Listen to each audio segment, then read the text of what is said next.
ప్రభు పేరిట కూడి వచ్చిన మీ ఒక్కొక్కరికి నా హృదయపూర్వకమైన వందనాలు. అందరూ బాగున్నారా? చేతులు పైకెత్తి హల్లెలూయా అనండి. హల్లెలూయా.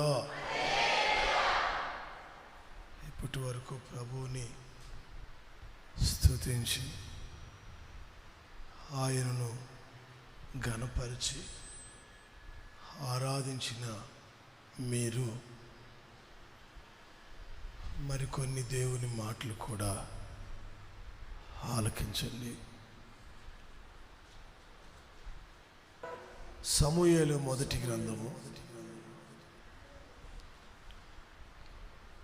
25వ అధ్యాయం.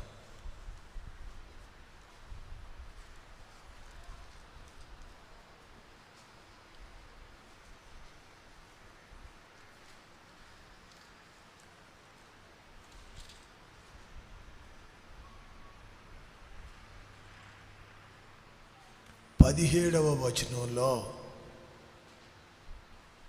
రాయబడిన సంగతిని ఈ ఆరాధనలో దేవుని మాటగా మనం చదువుకుందాం.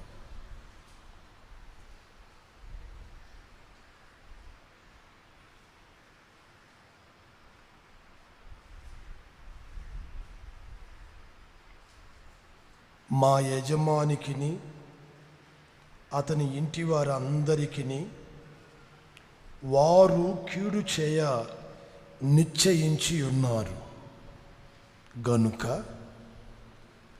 ఇప్పుడు నీవు చేయవలసిన దానిని జాగ్రత్తగా ఆలోచించుము. ఈ పూట దేవుని వచనము, నీ కొరకు దేవుని మాట. ఇప్పుడు నీవు చేయవలసిన దానిని గూర్చి జాగ్రత్తగా ఆలోచించుకొనుము. ఆమేన్. తలలు పైకెత్తండి. ఒక అద్భుతమైన సంగతిని దేవాది దేవుడు మీకు బోధించాలని, మీ భవిష్యత్తును గూర్చి మీకు ఆలోచన చెప్పి నిన్ను నీ కుటుంబాన్ని కాపాడాలని ఆయన తలంచి ఉన్నారు. దేవునికి మహిమ కలుగును గాక. అందుకే వ్రాయబడిన ఈ సంగతిని నీ కొరకు, నీ కుటుంబము కొరకు ఆయన తెలియపరుస్తూ ఉన్నారు. ఏమిటది? ఇప్పుడు నీవున్న ఈ స్థితిలో నీవు చేయవలసిన దానిని గూర్చి నీవు జాగ్రత్తగా ఆలోచించుము. ఒక విశ్వాసిగా నీవు, ఓ కుటుంబ సభ్యునిగా నీ కుటుంబం కొరకు, ఓ రక్త సంబంధిగా నీ రక్త సంబంధులైన వారి కొరకు, ఓ గ్రామస్తునిగా నీ గ్రామ ప్రజల నిమిత్తం ఈ భూమి మీద బ్రతుకుతున్నావు గనుక నీవు చూస్తున్న మనుషులను గూర్చి, ప్రస్తుతం ఉన్న దినములలో జరుగుతూ వస్తున్న పరిణామాలను బట్టి మీలో ప్రతి ఒక్కరూ జాగ్రత్తగా ఆలోచించుకోవలసిన సమయం వచ్చి ఉంది. దేవునికి స్తోత్రం. హల్లెలూయా. ఆ చోట ఈ మాటలు రాయబడేదానికి ఓ పెద్ద కారణమే ఉంది. ఆ ఊరంతటిలో నాబాలు అనబడుతున్న వ్యక్తి ఓ గొప్ప భాగ్యవంతుడు. అంటే ఆర్థికంగా, ఆరోగ్యపరంగా, డబ్బు పరంగా, సంపద పరంగా, పేరును బట్టి గొప్పవాడు, భాగ్యవంతుడని అతనికి పేరు పెట్టారు. అతనికి ఒక పేరు ఉంది ఆల్రెడీ. ఆ పేరు నాబాలు. అతనికి భార్య ఉంది, ఆమె పేరు అబీగయేలు. వారు ఆ పట్టణంలో కాపురం ఉంటున్న దినములలో ఈ నాబాలు తనకు కలిగిన మందల విషయమై ఒక గొప్ప విందు చేశారండి. అక్కడ విందు జరుగుతుందని అప్పటికే అరణ్యంలో నివాసం ఉంటున్న దావీదు అతనితో ఉన్న వారిని పిలిచి, ఇన్నాళ్ళు మనం ఎవరి మందలకు కావలి కాశామో ఆ మందల యజమానుడు అనబడే నాబాలు ఈరోజు ఒక గొప్ప విందు చేస్తున్నాడని తెలిసింది గనుక మీరు కొంతమంది వెళ్ళి అతనికి మనం చేసిన ఉపకారములను గూర్చి అతనికి తెలియపరిచి అతని క్షేమ సమాచారం అడిగి నా గురించి కూడా అతనితో మాట్లాడి మన కొరకు అంత ఆహారం తీసుకొని రండి అని దావీదు తనతో ఉన్నవారిని పంపించారు. ప్రియమైన సహోదరులారా, జరిగిన దాన్ని మనం గమనిస్తే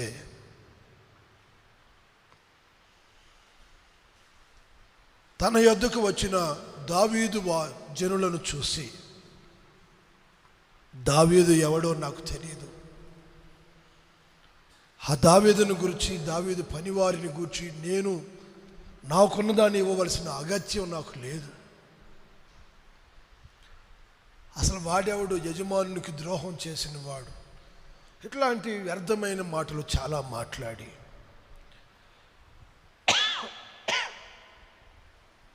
వాళ్ళంత ఆహారం అడిగితే దాన్ని తిరస్కరించి అవమానకరంగా మాట్లాడి వాళ్ళను పంపించేశారండి.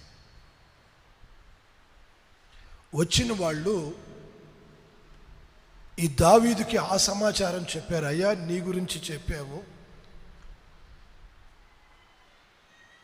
నీ ద్వారా అతని మందలకు కలిగిన ఏ బాబు ఈ ఫ్యాన్ రెండు ఆఫ్,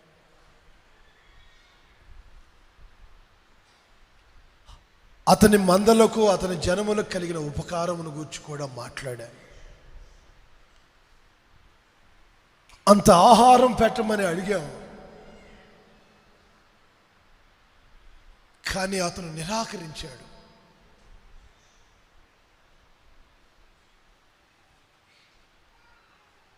దావీదుకి వర్తమానం చెప్పారు. ప్రియమైన దేవుని పిల్లలారా, ఆ మాటలు విని దావీదు బహు కోపపడ్డాడండి. మనం ఎంత ఉపకారం చేసాము అతనికి, అతని మందలకు అతని కుటుంబానికి ఎంత ఉపకారం చేశాం. అరే అబ్బాయి ఈ ఫ్యాన్ ఆపమంటే వినబడలేదా?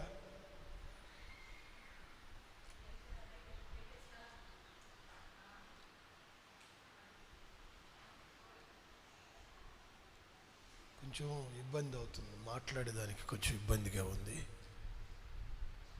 అందువలన కొంచెం అవి ఆపమన్నాను అంతే, వేరే ఏం కాదండి. గాలి ఎక్కువ వస్తుంటే మాట్లాడలేకపోతుంది. మీకు తెలుసు కదండి, మంగళవారం ఉదయం పోయాం, మంగళవారమో బుధవారమో, నిన్న పొద్దున వచ్చాం. ఇప్పటికే 2 దగ్గర ఉప్పులూరులో బల్లారాధన నుంచి వచ్చాను, కొండ మీద ఆరాధన ముగించుకొని వచ్చాను. నిన్నంతా ఏమి తినలా, రాత్రి ఎప్పుడో 11 గంటలకి ఓపిక లేక కొంచెం తిన్నా. తిరుగుతూ ఉంటే ఓపిక ఎక్కడ ఉంటుందండి, మనిషినే కదా నేను కూడా. అందువలన అన్న ప్యాన్లు ఆపిస్తున్నారని ఏమనుకోకండి. దేవునికి స్తోత్రం, హల్లెలూయా. ప్రియమైన సహోదరులారా, అబీగయీలుకు దావీదు నోట వచ్చిన మాటలను గుర్చిన సమాచారం వినబడింది. దావీదు ఏమన్నాడు? అతనికి ఎంత ఉపకారం చేసాం మనం, ఇంత అవమానించి పంపిస్తాడా? అతనిని అతని కలిగిన సమస్తమును నాశనం చేయకపోతే యెహోవా నాకు అపకారం చేయునుగాకని ప్రమాణం చేశాడు. కత్తులు పట్టుకొని బయలుదేరారు. ఈ సంగతి ఈ నాబాలు పనివారిలో ఒకడు విని ఈ దావీదు జనుల కంటే ముందుగా పరిగెత్తుకొని వెళ్ళిపోయి అబీగయలుతో చెప్తున్నాడు, అమ్మా, మన యజమానుడు కేవలం మొరటువాడు.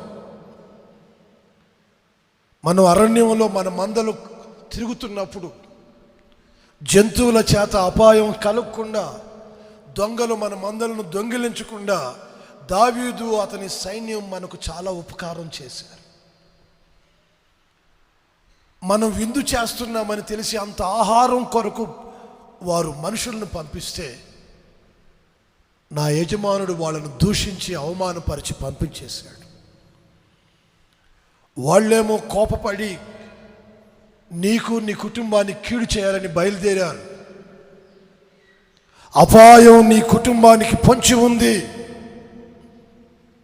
గనుక నీవు ఏమి చేయవలెనో దానిని గూర్చి జాగ్రత్తగా ఆలోచించుము. దేవునికి స్తోత్రం. ప్రియమైన సహోదరులారా, పాడైపోతున్న ఆ కుటుంబాన్ని గూర్చి, ఆ ఇంట మరణము ప్రవేశించబోతూ ఉంటే ఆ ఇంటి వారిని కాపాడాలనే వాంఛతో ఓ పనివాని ద్వారా సందేశం అబీగయలుకు చేర్చబడింది. అప్పుడు ఆమె ఏం చేసిందో తెలుసా? భర్త త్రాగుబోతుడై మత్తులో ఉండగా అతనికి ఒక్క మాట కూడా చెప్పకుండా, దావీదు ఎవడు, అతని పనివాళ్ళు ఎవడు, వాడు నాకేం చేస్తాడని చెడ్డ మాటలు మాట్లాడకుండా, నా భర్త చెప్పింది నాకు ముఖ్యం, ఎవరి మాట నేను విననని మూర్ఖంగా ప్రవర్తించకుండా, తనకు రాబోతున్న కీడు, తన కుటుంబాన్ని కమ్ముకోబోతున్న కీడు, తన జనములకు రాబోతున్న మరణాన్ని గురించి ఆలోచించి స్వతహాగా తానే ఒక నిర్ణయం తీసుకొని హడావుడిగా బయలుదేరి పనివాళ్ళని పిలిచి అంత ఆహారం, ద్రాక్షరసం, అంజూరపు అడలు, భోజన పదార్థాలు కొన్నిటిని గాడిదల మీద వేసుకొని త్వరగా బయలుదేరి తమకు హాని చేయబోతున్న దావీదును ఎదుర్కొని, దావీదు ఎదుట తన భర్త తప్పును ఒప్పుకొని వారితో సమాధానపడి ఆ కుటుంబానికి హాని కలగకుండా, తన ఇంటి వారు నశించిపోకుండా, తన మంగళసూత్రం తెగిపోకుండా, తన కుటుంబం ముగియబడకుండా ఆ ఇంటిని కాపాడుకొని ఉంది. దేవునికి స్తోత్రం. అబీగయలు చక్కగా ప్రవర్తించి తన కుటుంబాన్ని కాపాడుకుంది, తన భర్తను కాపాడుకుంది, తన జీవితాన్ని, తన వంశాన్ని కాపాడుకుంటూ వచ్చింది. ప్రస్తుతం మనం ఉన్న ఈ దినములలో ఒకవైపు యుద్ధాలను గూర్చిన వార్తలు వినబడుతూనే ఉన్నాయి. నెలలు గడుస్తున్నా యుద్ధం ముగియలేదు. ఏదో ఒకరోజు మూడవ ప్రపంచ యుద్ధం స్టార్ట్ అవుతుంది. దానికంటే ముందుగా ప్రభు మేఘారూఢుడై వస్తారు. ఆయనను సేవించుచున్న పరిశుద్ధులైన వారు ఆయన యొద్దకు కొనిపోబడతారు. దేవునికి స్తోత్రం. రెండవది, మొన్నటికి మొన్న ఎవరు ఊహించకుండా తుఫాను ఒక దిశలో బయలుదేరి దేశాన్ని అల్లాడిస్తూ వచ్చి సడన్గా దానికి ఏమైందనండి, మనసు మార్చుకుందంట, దిశ మార్చుకుంది. ఇటు పోయేది అటు పోకుండా ఇటు తిరిగింది, ఇటు వచ్చి పడింది. కొన్ని రాష్ట్రాలు, కొన్ని ప్రాంతాలు అల్లకల్లోలమైపోయాయి. ఈరోజు ఇంట్లో మనుషులు ఉదయం ఉన్నట్టు సాయంత్రం ఉండటం లేదు. ఆర్థికంగా బాగానే ఉందిలే, 4 రోజులు ఏమి తక్కువ లేదు, సమృద్ధిగా ఉంది అనుకునే లోపు ఆ ఇంటికి ఏ రోగం వస్తుందో తెలియదు, ఆ ఇంట్లో వాళ్ళు ఏ కీడులో పడతారో తెలియటం లేదు. ఆ పిల్లలు ఏ దుష్కామ క్రియలలో పడి జీవితాలు నాశనం చేసుకుంటారో అర్థం కావట్లేదు. కలిసి ఇద్దరు బయలుదేరారు, భార్యాభర్తలు. చిన్న విషయంలో గొడవ వచ్చిందండి. ట్రైన్లో వెళుతున్నారు, ఒక్క తోపు అట్లా తోసాడట, ఆ ట్రైన్ కింద నుంచి పడిపోయి ఆమె అక్కడ చచ్చిపోయింది. వెళ్ళేటప్పుడు ఇద్దరు సంతోషంగా వెళ్ళారు. ఎవరికి తెలియదు ఈ సమాచారం, ఎంక్వైరీలో కానీ బయటపడలేదు. పరిస్థితులు ఏమీ బాగాలేదండి. ఆ రోజు భర్త ఇంటికి వచ్చాడు, ప్రేమగా ఇది తినండి అది తినండి, అలసిపోయి వచ్చారు, ఈ కూల్ డ్రింక్ తాగడానికి తాపించిందట. ఆ కూల్ డ్రింక్లోనే పెట్టింది విషం, తాగాడు, చచ్చిపోయాడండి. ఎవరిని నమ్మే రోజులు కావివి. మానవత్వం మంట కలిసిపోతున్న కాలం. ఎప్పుడు పేదరికం వస్తుందో తెలియదు, ఎప్పుడు రోగాలు దాడి చేస్తాయో అర్థం కావట్లేదు, ఎప్పుడు ఇరుగు పొరుగు వాళ్ళు గొడవ పడతారో తెలియదు, ఉన్నవి ఎప్పుడు పోతాయో తెలియదు. ఈరోజున ఇంట్లో ఒకరు రక్షించబడితే మరొకరు దేవునికి విరుద్ధంగా ప్రవర్తిస్తూ, ఒకరు ప్రార్థన చేసుకుని ఉంటే మరొకరు ఆటంకపరుస్తూ, ఒకరు దేవుడు అంటుంటే మరొకరు దెయ్యమని తిరుగుతూ, రకరకాల పరిస్థితులు ఈరోజు మనుషులను వేధిస్తూనే ఉన్నాయండి. యేసు ప్రభువును నువ్వు నమ్ముకున్నావు, ఆయన దేవుడని నీవు తెలుసుకొని ఆయన రక్తంలో కడగబడ్డావు. ఒక విశ్వాసిగా ఆయన సన్నిధిలోనికి మీరు కూడి వచ్చారు. దేవునికి స్తోత్రం, హల్లెలూయా. దయచేసి ఈ పూట గమనించండి, నీ వ్యక్తిగత జీవితమునకు హాని కలగబోతూ ఉంది. నీ కుటుంబానికి విరోధముగా శత్రువు చేయెత్తబోతున్నాడు. నీ విశ్వాసము దెబ్బతినే పరిస్థితులు రాబోతున్నాయి. నీ పిల్లలు నీకు వ్యతిరేకంగా మాట్లాడే దినములు వస్తాయి. నీకున్నది నిన్ను వదిలి వెళ్ళిపోతుంది. నీ తమ్ముళ్ళు, నీ తోడబుట్టిన వాళ్ళు, నీ రక్త సంబంధులు నీ కొరకు ఏ విధంగా ఎదురు తిరుగుతారో తెలియదు. నీ కడుపును పుట్టిన వారు నిన్ను ప్రేమిస్తారో నిన్ను ఎగతాళి చేస్తారో అర్థం కాదు. నువ్వు సంపాదించింది నువ్వు తృప్తిగా తింటావో లేదో కూడా తెలియదు. అపాయము పొంచి ఉంది. ఒకవైపు దేశం మీదకి, మరొక వైపు రాష్ట్రం మీదకి, ఇంకొక వైపు జనముల మీదకి, ఇక నీ జీవితంలో నీ కుటుంబం పైకి, నీ వ్యక్తిగత జీవితానికి కూడా అపాయకరమైన దినములు ఇవి. విశ్వాసము కోల్పోయే కాలం, లోకపు ఆశలకు తల వంచి లోబడే దినములు, మరణము చేత బాధించబడే కాలం. ప్రియమైన సహోదరులారా, ఇప్పుడు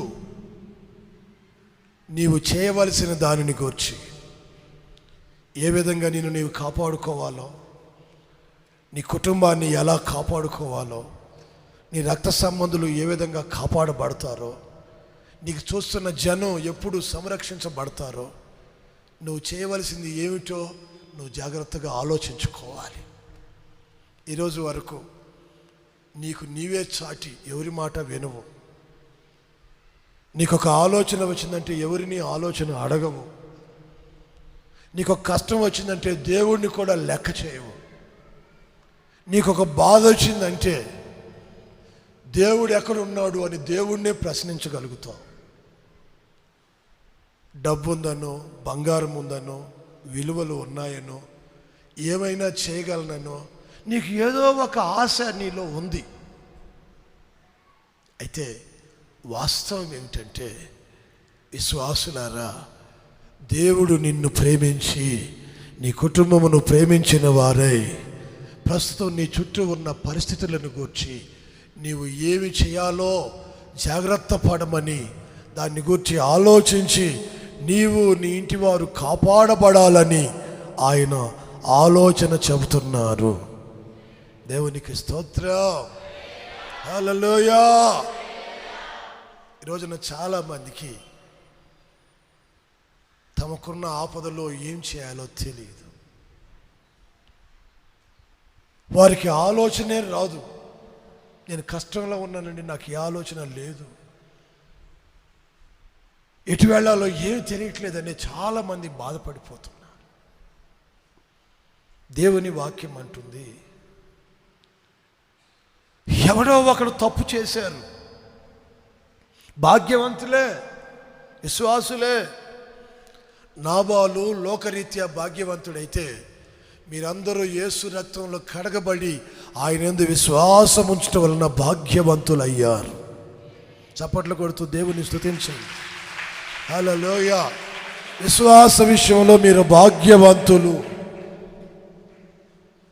మీ కుటుంబం భాగ్యవంతమైనదే.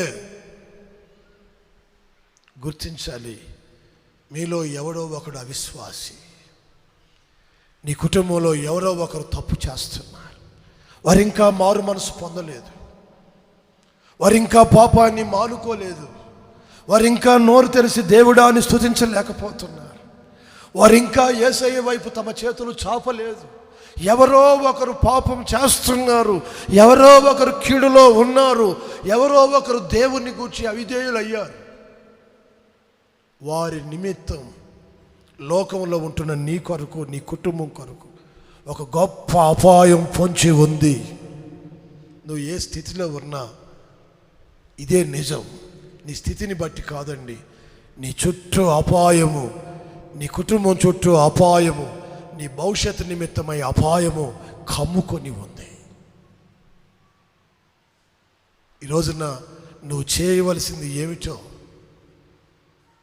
ఒక విశ్వాసిగా నీవేం చేసి నీ జీవితాన్ని కాపాడుకోగలవో నువ్వు ఆలోచించాలి.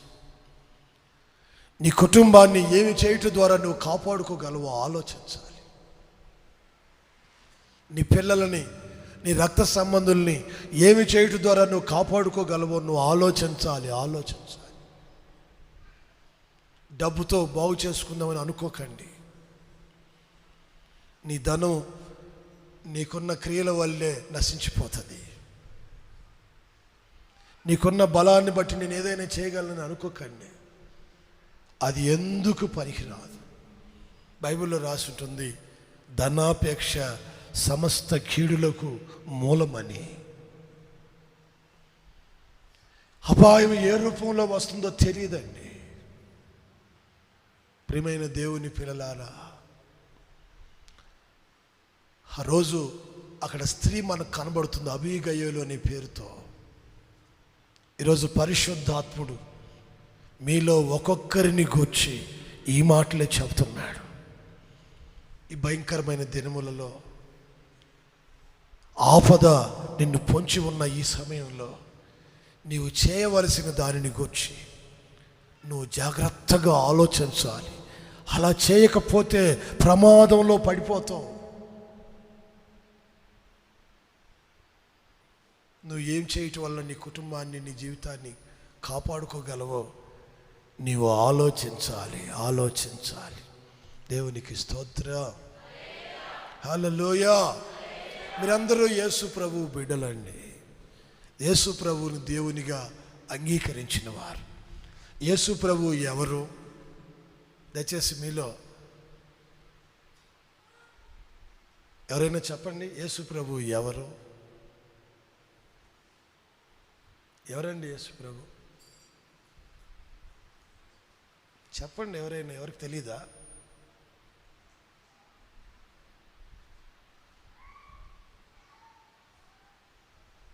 బాబా, యేసు ప్రభు ఎవరో తెలియకుండానే యేసు ప్రభు దగ్గరికి వచ్చావా? యేసు ప్రభు ఎవరో?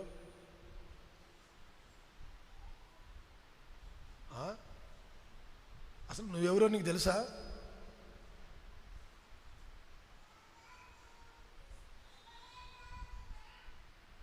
యేసు ప్రభు ఎవరండి? అమ్మా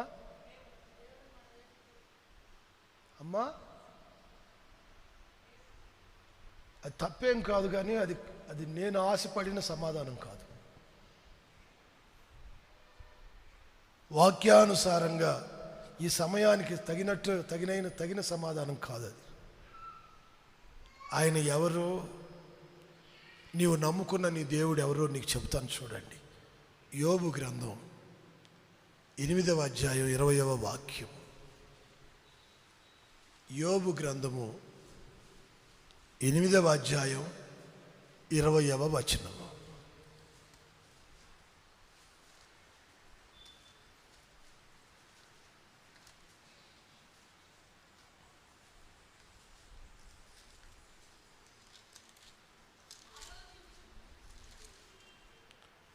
ఆలోచించుము,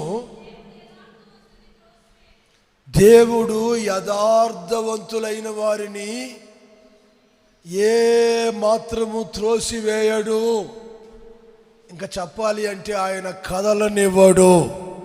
చప్పట్లు కొడుతూ దేవుని స్తుతిద్దాం. హల్లెలూయా, హల్లెలూయా. యథార్థముగా ప్రవర్తించు వారిని, యథార్థముగా దేవుని వెంబడించు వారిని, యథార్థముగా ఆయనను ఆరాధించు వారిని ఆయన ఏ మాత్రము కదలనివ్వడు.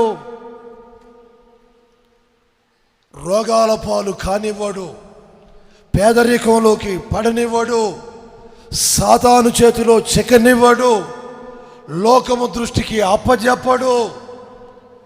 శత్రువైన ఆ సాతాను చేతిలో నలిగిపోనివ్వడు, మరణమునకు అప్పజెప్పడు.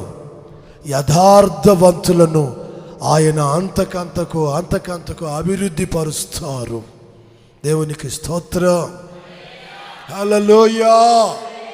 ఆయన యథార్థవంతుల వంశపు వారిని ఆశీర్వదించే దేవుడు.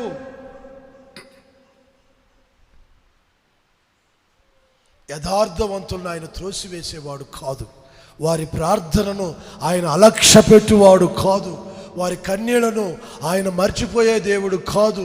యథార్థవంతులకు ఆయన ఏ మేలు చేయక మానడు. ఈ సంగతి విశ్వాసులారా ఆలోచించండి. నీ కుటుంబమునకు ఆయన ద్వారా మేలు కలుగునట్లు, నీ వ్యక్తిగత జీవితం ఆయన వలన ఆశీర్వదించబడినట్లు, నీ సంతానం దేవుని వలన కనికరం పొంది మేలు అనుభవించేటట్లుగా, నీ ఇంటికి ఆయన వలన క్షేమం కలిగేటట్లు, నీ జీవితంలోనైనా, నీ పిల్లల జీవితం అయినా, నీ కుటుంబపు భవిష్యత్తు అయినా ఆయన దృష్టికి యథార్థముగా ఉండునట్లు నిన్ను నీవు జాగ్రత్త చేసుకోవాలి. ఎందుకంటే ఆయన యథార్థవంతులను కదలనివాడు గనుక. అదే సమయంలో దుర్మార్గులైన వారిని, నెక్స్ట్ ఏముంది అక్కడ, ఆయన దుష్కార్యములు చేయువారిని నిలవనివాడు. ఈరోజు డబ్బు ఉందిలే, ఆరోగ్యంగానే ఉన్నానులే, సంపదలు బాగానే ఉన్నాయి, ఇల్లు బాగా,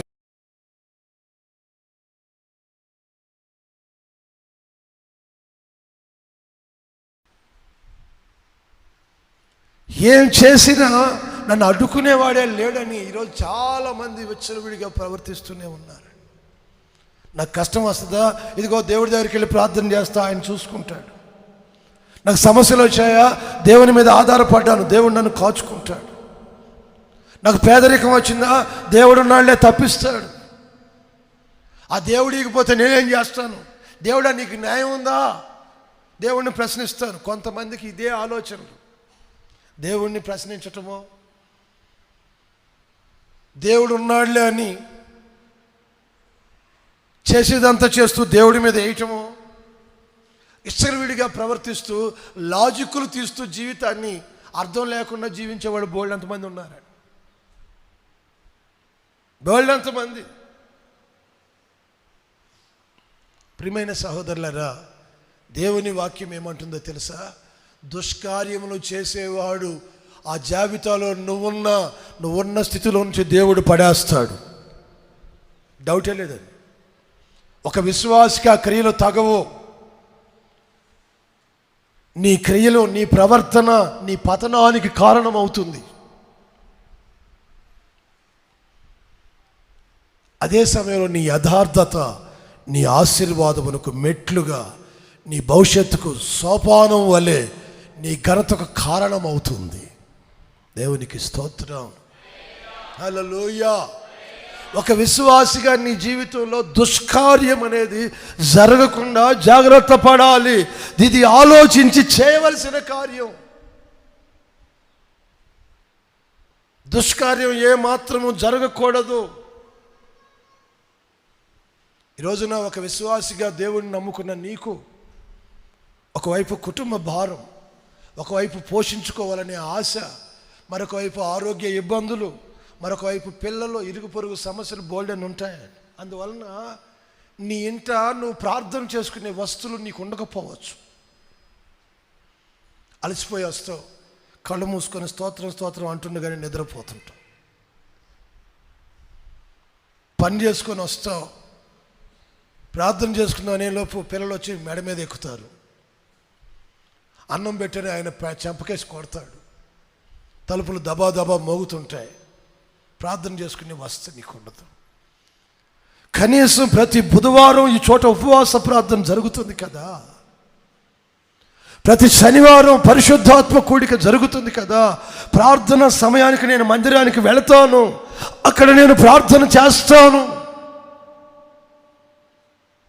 మాట వినని నా పిల్లల కొరకు నేను ప్రార్థన చేస్తాను. బాగుపడిన నా ఆర్థిక సమస్యల కొరకు ప్రార్థన చేస్తాను. నేనంటే సమాధానంగా ఉండలేని నా ఇరుగు పొరుగు వాళ్ళ కోసం ప్రార్థన చేస్తాను. తిన్నా ఆరోగ్యంగా ఉండని నా శరీర బలహీనతల కొరకు ప్రార్థన చేస్తాను. నా పాపిష్టి తలంపులు తొలగిపోయేలా ప్రార్థన చేస్తానని ఆశగా ప్రార్థనకు పరిగెత్తి రావాలి కదండి. ఇంట్లో ఎలాగో ప్రార్థన చేయలేవు. ఇప్పుడు ఈ మందిరం చుట్టుపక్కల ఉండే మీరు మందిరానికి ఎందుకు రాలేకపోతున్నారు? ఇరుగు పొరుగు గ్రామాలండి, బస్సులు ఉన్నాయి. బస్సులు లేకపోయినా బైకులు ఉన్నాయి. నీ ఇంట్లో ఇబ్బందిగా ఉంది, ముక్కులో అంత జలుబు కారితేనే పరిగెత్తుకుంటూ డాక్టర్ దగ్గరికి వెళ్తున్నావే, అది తెలిసింది కదా.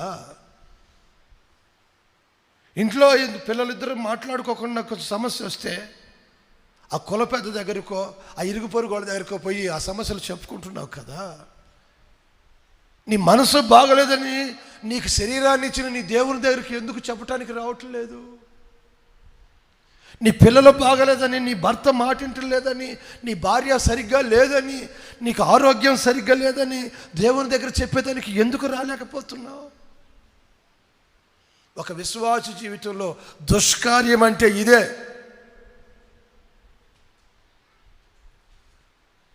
దుష్కార్యం అంటే ఇదేనండి. మంచి కార్యం అంటే క్రమంగా దేవుని యొద్దకు రావటము, దేవునికి భయపడి చేతులెత్తి ప్రార్థన చేయటం మంచి కార్యం. దుష్కార్యం అంటే చేయవలసిన దాన్ని చేయకుండా విచ్చలవిడిగా ప్రవర్తిస్తూ నా కర్మ నాకెందుకు ఇలా జరిగింది, ఆ దేవుడు ఎక్కడున్నాడు, దేవుడు ఉంటే నాకెందుకు ఇలా జరుగుతుందని అదిగో పాపంలో ఉన్న వాళ్ళ ఎదుట నువ్వు మాట్లాడుతున్నావే, అది నీ కొరకు దుష్కార్యం. వాడికా దేవుడు తెలియదు, ఆ ఇంటి వాళ్ళకా యేసుప్రభు గురించి తెలియదు, భక్తి గురించి తెలియదు, పరిశుద్ధత గురించి తెలియదు, ప్రార్థించటం తెలియదు, రక్షణ లేదు, వాడొక శాపగ్రస్తుడు. వాళ్ళు చూస్తూ ఉండగా క్రీస్తుని నమ్ముకున్న నీవు దేవుని అవమానపరచుటకు, సంఘాన్ని అవమానపరుస్తూ, పరిశుద్ధతను వాక్యమును అవమానపరుస్తూ లోకులు ఎదుట అయ్యో నాకే ఎందుకు ఇలా జరుగుతుందని ఏడుస్తూ ఉండటం దుష్కార్యము కాదా? ఆ జనులు నిన్ను చూసి సంతోషించేలా నీ బాధ దేవుని దగ్గర చెప్పు, దేవుని సన్నిధిలో ప్రార్థన చేయి. నీ ఇంట్లో ఉన్న వాళ్ళందరినీ పేరు పెట్టి పిలిచి వెళదాం రండి, దేవుని మందిరానికి వెళదాం రండి అని పిలువు. ప్రార్థన సమయానికి ముందే దేవుని మందిరంలో నీ కన్నీళ్లను విడువు. నీ బాధంతా ఒక్కొక్కటి ఆయనతో తనివి తీరా మాట్లాడు. ఇరుగు పొరుగు వాళ్ళకి చెప్పుకుంటే నిన్ను ఎగతాళి చేస్తారు. వాళ్ళని వీళ్ళని చూస్తే నువ్వు మోసపోతావు. నీకున్నది కర్పూరం కరిగిపోయినట్టు కరిగిపోతుంది. ఆ తర్వాత నిన్ను ఎవడు పట్టించుకోడు. దుష్కార్యం చేసేవారిని దేవుడు నిలబడనీయడు. ప్రార్థన ఆసక్తి లేని వారిని, పవిత్రంగా ఉండాలని కోరుకొనని వారిని, ప్రార్థన చేసి ప్రభువుకి ఇష్టంగా జీవించాలనే ఆశ లేని వారిని దేవుడు నిలబడనివ్వడు. తోట వేశారండి, గడ్డి మొక్కలు మరిశాయి. ఏ ఓనరు గడ్డి మొక్కలను ఉండనిస్తారండి? ఉండనిస్తారా? నోరు తెరిచి చెప్పండి. అక్కడ దాకా ఎందుకండి? బస్తాల్లో రాసులు రాసులు పోగు చేస్తారు బియ్యం.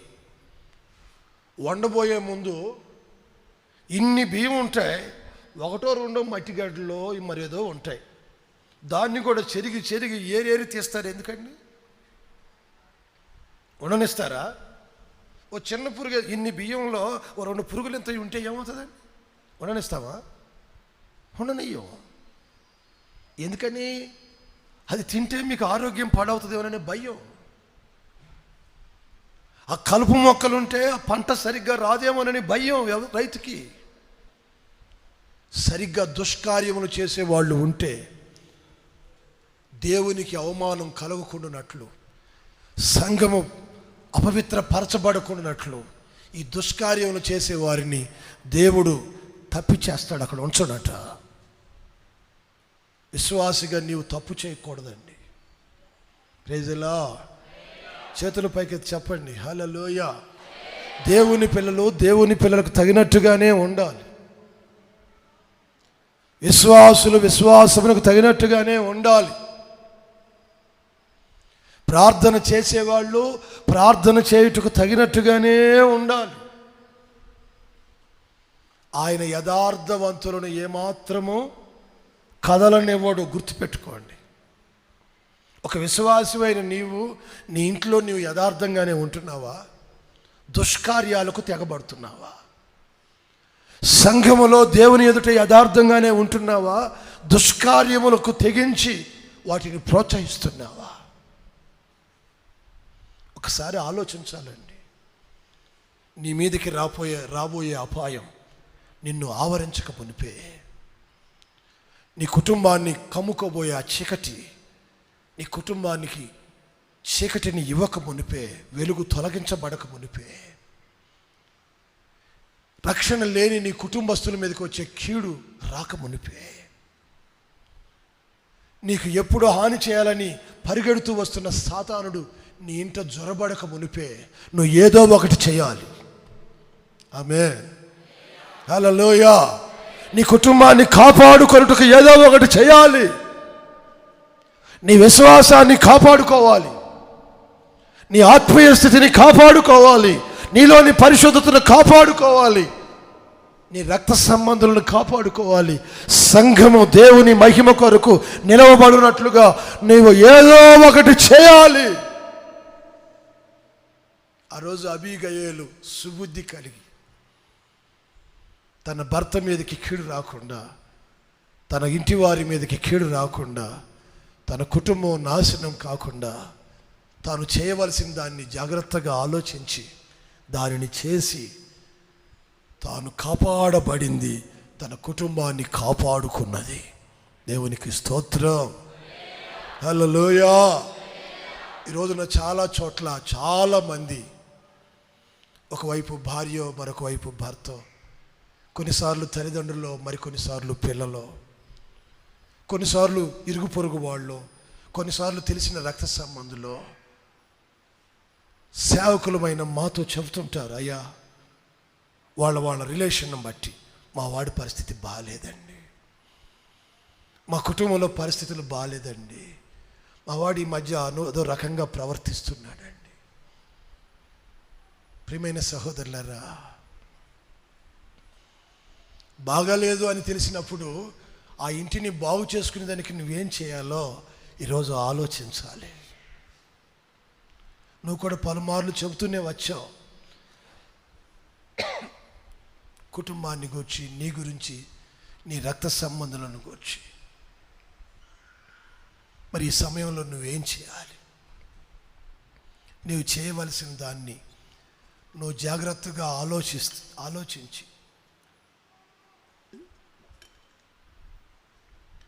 నీ జీవితాన్ని కాపాడుకోవాలి. నీ కుటుంబాన్ని కాపాడుకోవాలి, నీ పిల్లలను కాపాడుకోవాలి. వాళ్ళు బాగలేదయ్యా, ఈ పరిస్థితి బాగలేదు చెప్పడంతో ముగియలేదు నీ పని. ఒక విశ్వాసిగా, ఒక ఇంటి సభ్యునిగా, ఓ సంఘంలో నెంబర్గా నీవు చేయవలసింది ఒకటి ఉంది. ఆ రోజు ఆ ఇంటి ఇల్లాలుగా అబీగయలు చేయవలసింది చేసి తన భర్తను, తన ప్రాణాన్ని కూడా కాపాడుకుంది. ప్రియమైన సహోదరులారా, నీ వినిన వాక్యమును బట్టి నీ దేవుడు యథార్థవంతులను ప్రేమించి, యథార్థవంతుల వంశమును ఆశీర్వదించి, యథార్థవంతులను కదలనీయక కాపాడుతాడు గనుక నీవు యథార్థంగా ఉండుటకు నీ ప్రవర్తన గురించి ఆలోచించు,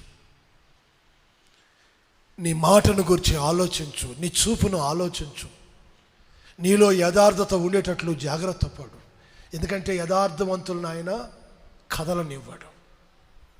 అదే సమయంలో దుష్కార్యములు జరుగుతున్నాయేమో జాగ్రత్త పడు.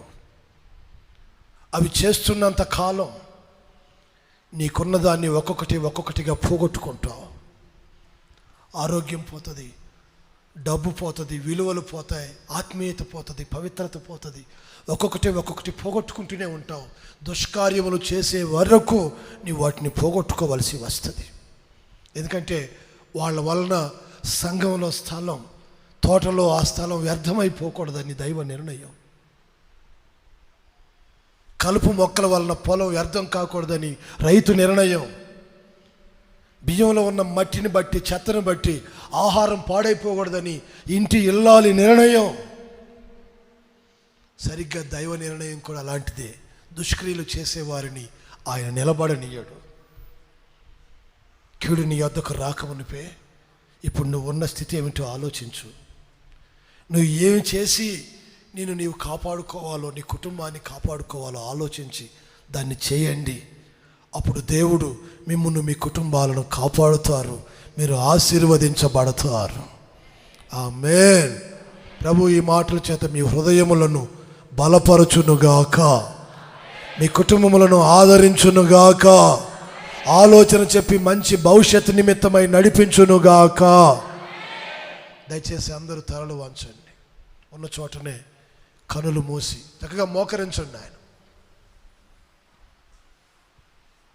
దయచేసి ఉన్న చోట అందరూ మోకరించి మీ 2 చేతులు అలా పైకెత్తి దేవుడు తన సన్నిధికి నిన్ను తీసుకొని వచ్చినందుకు నోరార దేవుని స్తుతించండి. ప్రభువా, అందరూ మీ చేతులు పైకెత్తండి, కనులు మూయండి. ఈ అపాయకరమైన దినములలో మా ప్రవర్తన విషయంలో మార్పు లేక, మీ దృష్టికి యథార్థవంతులుగా ఉండలేక ఇప్పటికీ అనుభవించిన కీడు మాకు చాలయ్యా. మేము చేయవలసిన దానిని గురించి ఆలోచించుకోమని, జాగ్రత్త పడమని, మాతో మీరు మాట్లాడిన మాటలన్నిటిని బట్టి మీకు స్తోత్రములేసయ్యా. నోరారా చెప్పండి, స్తోత్రం నాయన, స్తోత్రమయ్యా, స్తోత్రమయ్యా, స్తోత్రమయ్యా. దయచేసి అందరూ చెప్పాలి. నీ కుటుంబాన్ని కాపాడుకోవాలి. ఈరోజున భార్య దేవుని మందిరంలో ఉంటే భర్త లేడు, భర్త దేవుని మందిరంలో ఉంటే భార్య లేదు, పిల్లలు ఉంటే తల్లిదండ్రులు లేరు, తల్లిదండ్రులు ఉంటే పిల్లలు లేరు. చాలా మంది దేవుని మందిరంలో లేరు.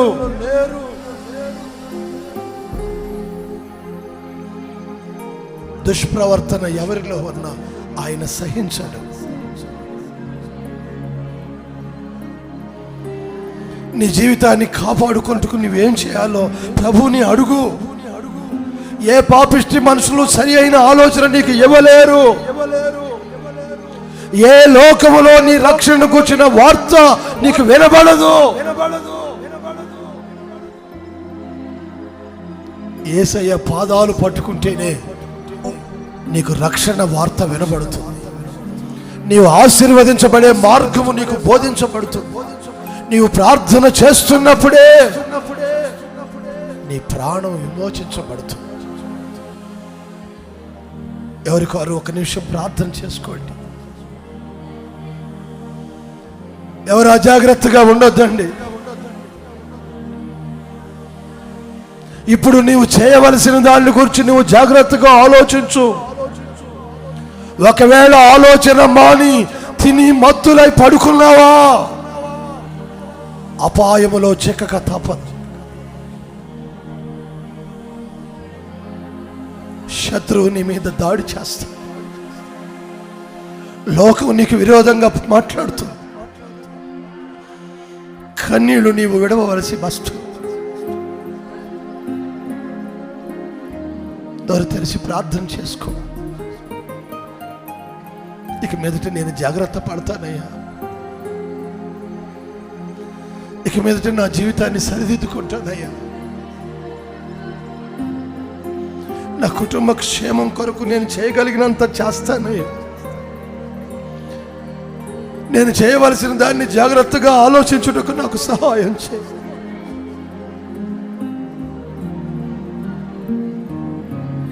ఆ రోజు ఆ ఇంట నిలిచిన అబీగయలు మౌనముగా ఉండలేదు. పాపం చేసిన తన భర్తతో ఏకీభవించలేదు.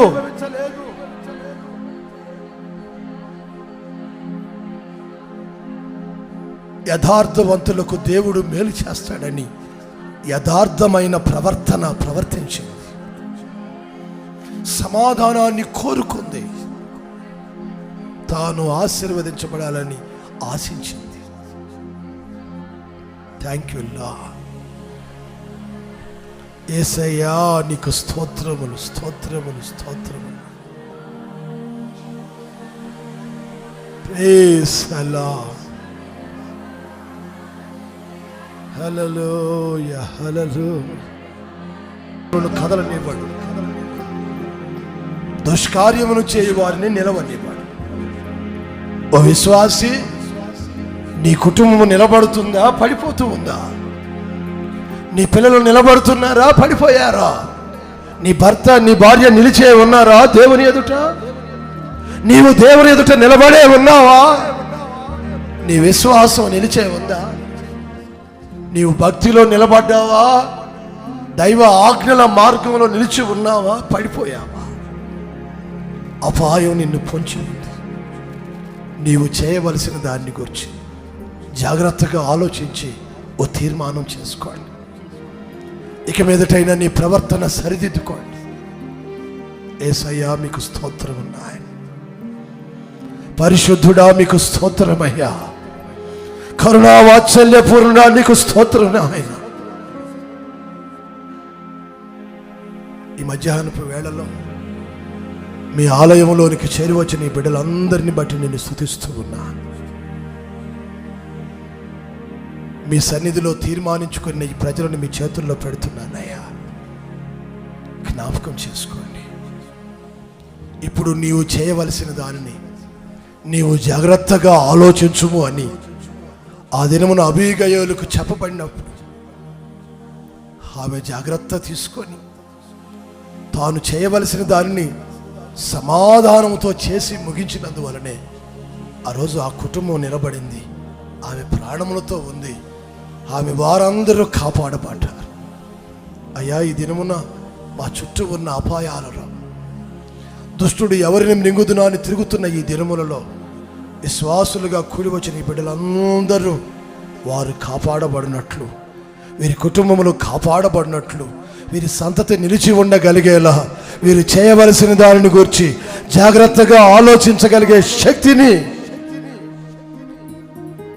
తమ ప్రవర్తనను సరిదిద్దుకునే కృపను అనుగ్రహించు. నీ దాసునిగా ఈ బిడ్డలందరినీ ఆశీర్వదిస్తున్నా. ఆశీర్వదించున్నాయా. మంచి ఆరోగ్యం దయచేయండి. ప్రాణములను తెప్పరిల్ల చేయండి. శరీరములను స్వస్థపరచండి. సమస్యల నుంచి విడిపించండి.